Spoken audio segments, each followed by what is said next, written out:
Hi, I'm speaking to you right now from my office in Whitewater 130. Whitewater 276, there we go. I want to take a few minutes and talk to you about the story you read this module, Interesting Facts. And I have some notes here that I'll be referring to because if I don't write things down, I will forget what I want to say and I'll go off on a tangent. Couple of things to start off with. I hope you gave yourself enough time to read the story at least twice. That's my suggestion for virtually all the stories that you're going to be reading this semester. In particular, Johnson's stories are complex. They're long. They're actually quite long for contemporary short stories, and they have a lot going on in them. So my suggestion to you, I strongly advise you to read every short story twice. The first time, read it as a reader and lose yourself in that vivid and continuous dream, to quote John Gardner. And then the second time, read it as a writer and slow yourself down, hold yourself back from the story a little bit, and really take a look at what the writer is trying to do. Okay, you can't do that the first time through a story, I don't think. So I've read Interesting Facts a few times now, and every time I read it, I see something I didn't see before. It's quite a remarkable story. Let me say too that if you have not yet read the story and posted your comments on the discussion forum that you're assigned this week, stop now. Please do not listen to this video lecture on that particular short story until you've read it for yourself and made your discussion forum posting. The reason I say that is that I want you to bring your own observations to the discussion forum.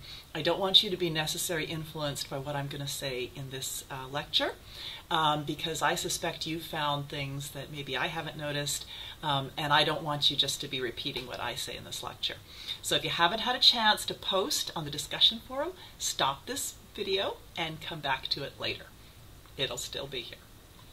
Okay, so let's get going. Basically what I'm going to do is just walk you through the story and point out some of the things that Johnson is doing in this story, okay? And I've got to put my glasses on and just double check that I'm going to... Okay, so this story is all about what? Well, it's about cancer, right? And it's about death. These are tough things to write about. And one of the things that Johnson does so well in this story is that he tells you right off the bat, within the first couple of sentences, what this story is about. So let's take a look. Grab your book. We're going to walk through it. And turn to the very first page of the story, which is 105. I think it starts on 105, or it's page 105. Okay? So if you look at the third paragraph, the first sentence on the third paragraph, that is the topic. I'm just going to read it for you. The topic of dead wives actually came up not too long ago. Boom. There it is. This story is all about dead wives, and it's actually told from the standpoint of one. Now, the other thing that Johnson does is in the first scene, actually on the first page, he gets us acquainted with the two main characters. We see right off the bat that this is a story told from the standpoint, a first-person narrator, who is the wife, and the other main character is her husband. We're introduced to them, to their relationship, and to the main conflict, the main source of conflict in this story, and that is her impending death. And of course, this story takes up the ways that people cope or try to cope with death, right? Okay, so the first scene goes from page 105 all the way over to 1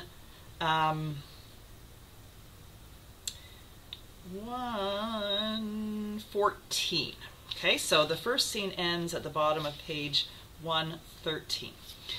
One of the other perplexing aspects that you might have picked up on in your read was that Johnson switches verb tenses.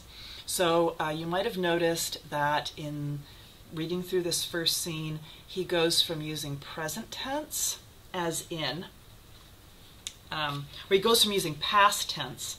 So if you look on the very first page, the narrator says, it was San Francisco, which means winter rains, and we'd just attended, or we had just attended. So using the past perfect tense there, which indicates that this scene took place sometime in the past. And yet as you read through the scene, you might have noticed that he shifts back to present tense partway through the scene. So he kind of fluctuates back and forth. I noticed that, so let me see if I can find a moment. Okay, so just a few pages later, if you want to flip over to page 109. It's been past tense, page 109. You notice partway through, it says, getting a death certificate, I say. Yeah, Keith, he says. So suddenly we're in present tense, right? Look down toward the end of the page. My husband eyes me with concern. We turn in to Frank's Liquors to buy some condoms, even though our house is overflowing with them. My husband hates all condoms. And then further on, you think there'd be an autopsy, I ask, as he scans. So that is kind of a weird thing, okay? And typically that might be something that a writing teacher might mark on your paper. Be consistent with tenses. So what's going on here? Johnson just very glibly, first of all, presents the scene as past perfect, and then suddenly switches us into present tense. Okay, so what's going on? One of the things you might have noticed about this story is that time fluctuates. And the cool thing is he introduces us to that concept of time fluctuating right there in the first scene, and then we get some, as we get into the story, we get some explicit statements that the narrator makes that justifies or explains why we get these time fluctuations, or why we get these tense fluctuations. Okay, and I will take you to just a moment there.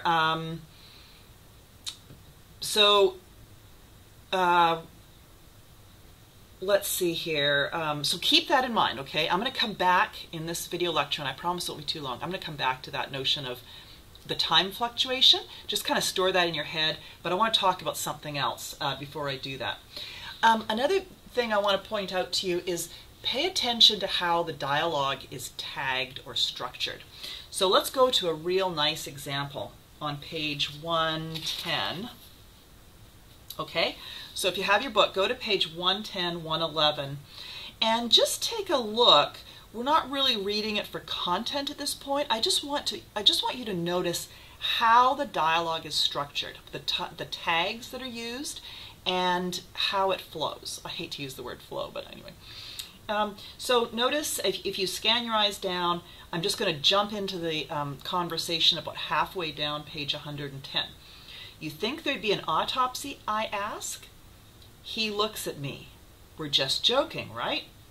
Of course. He nods. Sure, I suppose. He says, plus, if I'm dating again, as you go through the dialogue in this short story, you'll notice that the tags are almost invisible. All Johnson uses are says, said, ask, and a lot of time there are no tags. The other thing I want to point out is the conventional structure of dialogue. So as you write your short stories, you want to make sure that you're following, at least for this class, okay, the conventional structure of dialogue, and Johnson gives us a really nice example here. As each person speaks, as each person takes their turn in the conversation, there's a new paragraph. So it's very spare, like you can fall right into the conversation, you can hear these two people conversing, we're not distracted by bulky dialogue tags like or any adverbs, you know. He said quietly, she shouted angrily. There's nothing like that, or if they're used extremely sparingly.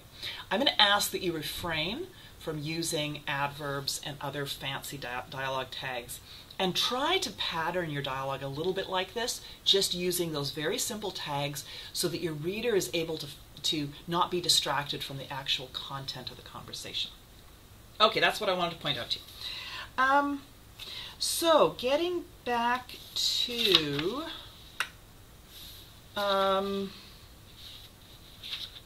let me ask you a question. At what point did you figure out that the narrator was a ghost? I'll tell you, I got to the very end of the story, the very first time I read it, and realized by the end that she was a ghost. And then I went back and I'm like, wait a second. She didn't start off being a ghost, and she doesn't start off being a ghost, I don't think. We're planted pretty firmly in that first scene. But at some moment during the story, she becomes a ghost. And I think that's very artfully done. I think the key scene in terms of shifting to ghost is, of course, the death scene. And the death scene is the third scene in the story. It takes place on page 118. And she has this weird out-of-body, into-body experience where she sees a woman in a hospital bed surrounded by family, and of course it's her family. And she realizes after a moment that the woman looks like her, and then she's pulled into the body. I think that is the moment I think that's the death scene. That's how I take it anyway. One of the things that Johnson does in this story very cleverly is not just play around with time shifts and the blurring of past, present, and future. And that's one of the things that the narrator says after she becomes a ghost, that time, you know, the past, present, and future kind of blur together for her. And of course, that's what Johnson is doing in his narration. He's blurring, you know, with those tense changes. He's mimicking how the narrator experiences being as a ghost. But he also plays with this idea of inside, outside, and reversal. So we get that sense, first of all, this inside-outside body experience in the death scene. And she says, she makes a few statements suggesting that. I just want to point out a couple of key moments.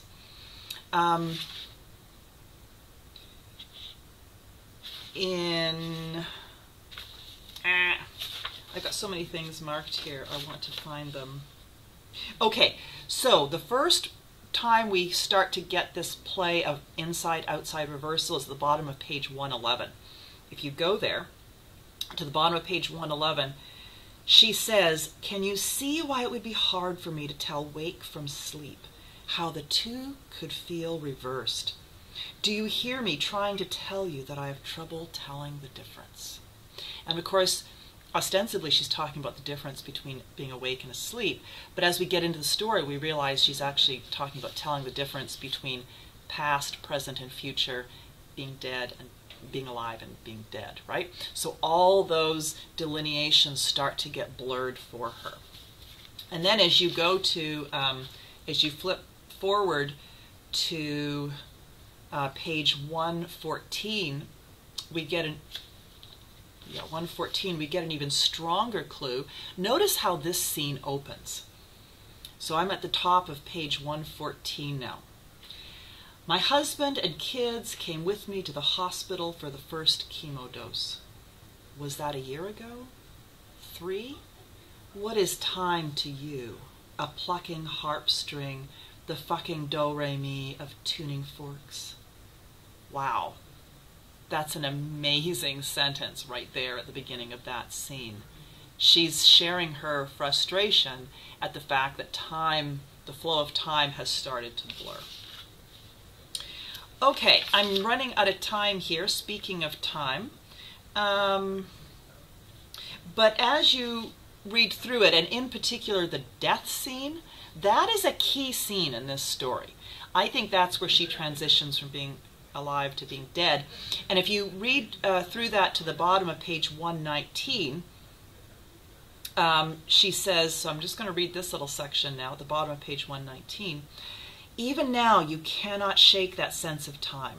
How will you ever know again the difference between what's past and what's to come, let alone what is? So that sense of loss in terms of losing the corporeal feeling of the passage of time is part of the frustration of this character. Okay, what can you take away from this as a writer? Here's one thing I want you to take away from it. Johnson, first of all, the front loading, where Johnson tells us right at the beginning of the story what it's about and lets us see the main characters. We get a sense of the main conflict right near the beginning of the story. He also doesn't keep things hidden from us. As you read through and you become aware that she's a ghost, you see how he's planted very clearly signposts indicating that she's not really of this world anymore. Something else I want to point out is there's a couple of very clever things here. Did you ever figure out the first sentence? So this goes back to that play of inside-outside reversals. The very first sentence, interesting fact, toucan cereal bedspread to my plunge and deliver. Did you figure out what that's actually saying? Cancer spread to my lung and liver. So we get, we're sort of reminded of that a little bit later in the book when the husband sits and types toucan cereal at the computer. One other thing, very clever thing that Johnson does is on page 132, and I promise I'm going to wrap this video up in just a moment. Did you catch the statement at the bottom of the paragraph, the top paragraph on page 132? This is where the husband, she's watching her husband steal a character from a story she's written, Mr. Roses. The character is a sexual predator, and she's watching the husband make use of that character. So at the top of page 132, in fact, my husband became quite enamored with this character. He was really helpful in developing Mr. Rose's backstory and generating his dialogue. Then my husband stole this character and wrote a story from Mr. Rose's perspective called Dark Meadow. Well, flip to the table of contents in your copy of Fortune Smiles. Flip to the table of contents and take note of the 5th story in the table of contents. You'll be reading that story in an upcoming module. Anyway, I spoke far too long, but I hope I was able to share a few interesting and noteworthy aspects of this very complex and very touching short story. I look forward to reading your comments in the discussion forum.